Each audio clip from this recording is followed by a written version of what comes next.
সানবিজ ভাইয়ের তনির আপুর হাজব্যান্ড খুব বেশি অসুস্থ, আমাদের সারফারাজ বাবুর ডেডি।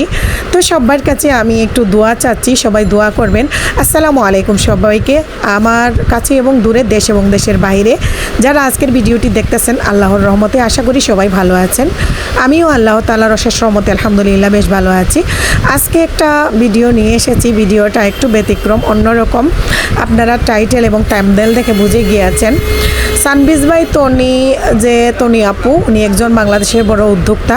উনাকে আমি ব্যক্তিগতভাবে অনেক বেশি পছন্দ করি এবং ভালোবাসি। আজকে দুদিন থেকে সোশ্যাল মিডিয়ায় দেখতে পাচ্ছি ওনার হাজব্যান্ড খুব বেশি অসুস্থ। ওনার হাজব্যান্ড অসুস্থ, আসলে এটা দেখে আমার খুব খারাপ লাগছে। আমি একজন মানুষ, আর একটা মানুষ হিসাবে আপুর হাজব্যান্ডের জন্য আমি দোয়া চাচ্ছি এবং আমি দোয়া নিজেও করতেছি। ছোট্ট সারফারাজ বাবু আসলে কিছুই বুঝতেছে না ওর ডেডিকে নিয়ে, যে এখন তনি আপু কতটা স্ট্রাগল করতেছেন। এই যে উনি এখন ওনার হাজব্যান্ডের ব্যাপারে কিছু কথা বলতেছেন, আপনারা শুনুন। আমার মেয়ে, মানে আমার নিজের মেয়ে, আর আমার ছেলে হচ্ছে পরে, আমার এই বিয়ের পরে আমার হাজব্যান্ড আর আমার সন্তান। বাট ওদের দুজনের বন্ডিং অনেক ভালো। আমার লাইভের সময় দেখবেন পিছনে দুজন মানে এসব দুষ্টামি করে, এত পরিমাণে দুষ্টামি করে, পাগল করে দেয়।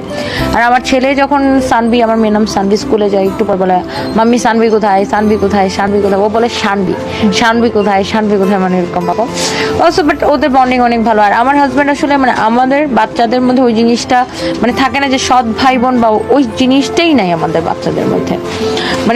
মানে ওই মেন্টালিটি নিয়ে বা ওই জিনিসটাই মানে ওরা বুঝেই না ওটা কি, বা ওরকম কিছু না। ওরা দুজন মানে ভাই বোনের বন্ডিং, মানে কি বলবো, যে একদম জানের, একজন আরেকজনের ছাড়া বাঁচে না, এরকম আর কি।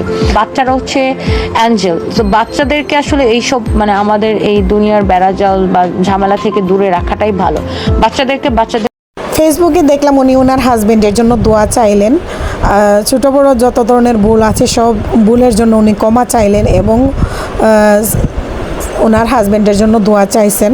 তো আমরা সকলে যেন একটু দোয়া করি, ছোট্ট সারফারাজ বাবুর জন্য হলেও ভাইয়া যেন আরও কিছুদিন আল্লাহ পৃথিবীতে বেঁচে থাকেন। একটা মেয়ে মানুষ জানে তার হাজব্যান্ড ছাড়া তার জীবনটা কেমন। আসলে ওনার ব্যাপারে কি বলবো, উনি এখন ওনার হাজব্যান্ডকে এয়ার অ্যাম্বুলেন্স বিদেশ থেকে বাংলাদেশে এনে তারপরে ওনার হাজব্যান্ডকে নিয়ে এখন ব্যাংককে যাচ্ছেন।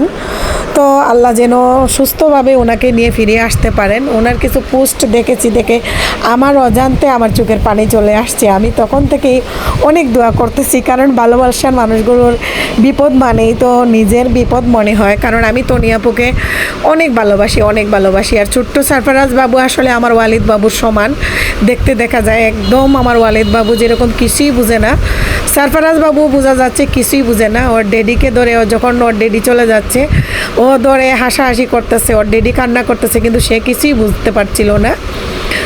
তো সারফারাজ বাবুর জন্য হলেও ভাইয়া যেন আল্লাহ সুস্থ করে দেয় ভাইয়াকে, আমি দোয়া চাই। দেখুন বাবুটার মুখের দিকে তাকাইলে খুবই মায়া হয়, কারণ আমার বাচ্চাটা আর ওই তন্নি আপুর বাচ্চাটা একদম হুবহু এক সমান বয়সে দেখা যায়, বা উচ্চ লম্বার দিক দিয়ে। তো সবাই দোয়া করবেন, আমিও দোয়া করি আল্লাহ সুস্থ করে দেখ। কি বলবো, আমি আসলে কিছু বলার ভাষা খুঁজেই পাচ্ছিলাম না। তনি আপু অনেক স্ট্রাগল করেছেন ওনার জীবনে, ওনার মুখে থেকে কিছু কথা শুনুন, উনি কীভাবে স্ট্রাগল করে এই জায়গায় এসেছেন। উনি এত সরল মনের একটা মানুষ, উনি ওনার ব্যক্তিগত জীবনের সব কিছুই সোশ্যাল মিডিয়ায় বলতে পারেন, এরকম সরল মনের মানুষ। আসলে আমি ছোটোখাটো একটা বিজনেস করি, কত মানুষের সাথে আমার প্রতিদিন দেখা হয়, এরকম মানুষ পাইনি। উনি ওনার মেয়েকে নিয়ে ছোট্ট একটা বিজনেস শুরু করেন, আর এই বিজনেসটা মাত্র কীভাবে শুরু করেছিলেন ওনার অনেক ভিডিও সোশ্যাল মিডিয়ায় আছে, আপনারা চাইলে দেখতে পারবেন ওনার ব্যাপারে, উনি সবই বলে দিয়েছেন। উনি এক সময় 2টা কাপড় দিয়ে 1 বছর পার করেছিলেন, কারণ উনি কত কষ্ট করছেন ওনার জীবনে। তো এই মেয়েটা আসলে কষ্টের পর মানুষের সুখ আসে, তো সুখটা এখনও উনি দেখেই নাই আমার মনে হয়, কারণ উনি যে পরিমাণ পরিশ্রম করে, আর ওনার পরিশ্রম ওনাকে বুঝিয়ে দিচ্ছে এবং দেশের মানুষকে দেখিয়ে দিচ্ছে পরিশ্রম মানুষকে অনেক দূর নিয়ে যেতে পারে।